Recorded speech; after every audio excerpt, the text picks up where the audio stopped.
নমস্কার, আমি পাপিয়া। তোমরা দেখছো পাপিয়ার গল্প কথা। প্রতিদিনের জীবনের খুঁটিনাটি গল্প, হাসি, আনন্দ আর একটু ভালো লাগে। চলো আজকের গল্পটা শুরু করা যাক। এখন বাজে দুপুর 1টা আর আমি রেডি হয়ে নিয়েছি। আজকে আছে মেয়ের স্কুলের পিকনিক, তাই জন্য মেয়ে আর আমি দুজনেই যাব। রেডি হয়ে নিয়েছি। মেয়ের স্কুল থেকে ছাড়বে পিকনিকের বাস। চলো এখন মেয়ের স্কুলে পৌঁছে যাই।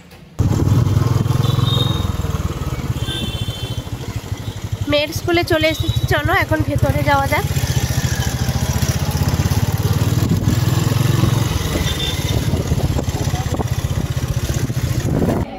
আমরা স্কুলে পৌঁছে গেছি আর আমরা ক্লাসরুমে চলে এসেছি। এখানে দেখো অনেকেই চলে এসেছে, সবাই বসে আছে, কিন্তু এখনো অনেকজন আসেনি, সেই জন্য তাদের জন্য ওয়েট করছি। তৃষা হাই বলো। এই দেখো বাস চলে এসেছে, এখন আমরা বাসে উঠে যাব। আমরা বাস থেকে নেমে পড়েছি। এন্ট্রি হওয়ার আগে সবাই একটু ফটো নিচ্ছে বাচ্চাদের সাথে আর ওয়েলকাম করার জন্য। ইনি দাঁড়িয়ে আছে। চলো আমরা চলে এসেছি এখানে।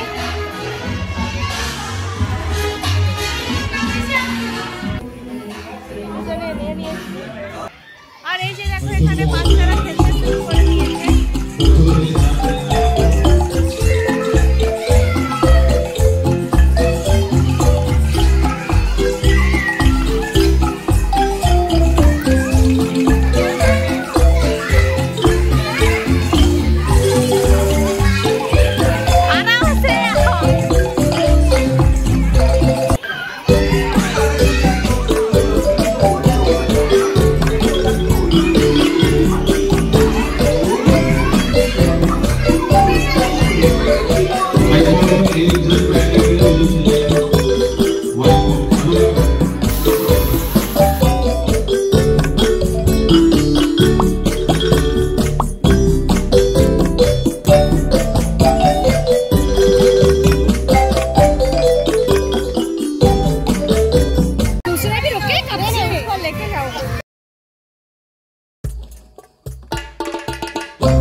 স্কুল থেকে বাড়িতে চলে এসেছি, মেয়ে অনেক টায়ার্ড, তাই বাসেই ঘুমিয়ে পড়েছিল, বাড়িতে এসেও ঘুমিয়েই পড়েছে। আর আজকের গল্পটা তাহলে এখানেই শেষ করছি। আজকের গল্পটা তোমাদের কেমন লাগলো অবশ্যই কমেন্ট করে জানিও। গল্পটা ভালো লাগলে লাইক করো, শেয়ার করো, সাবস্ক্রাইব করতে ভুলো না। দেখা হবে নতুন আরও একটি গল্প নিয়ে। সবাই ভালো থাকবেন, সুস্থ থাকবেন, ধন্যবাদ।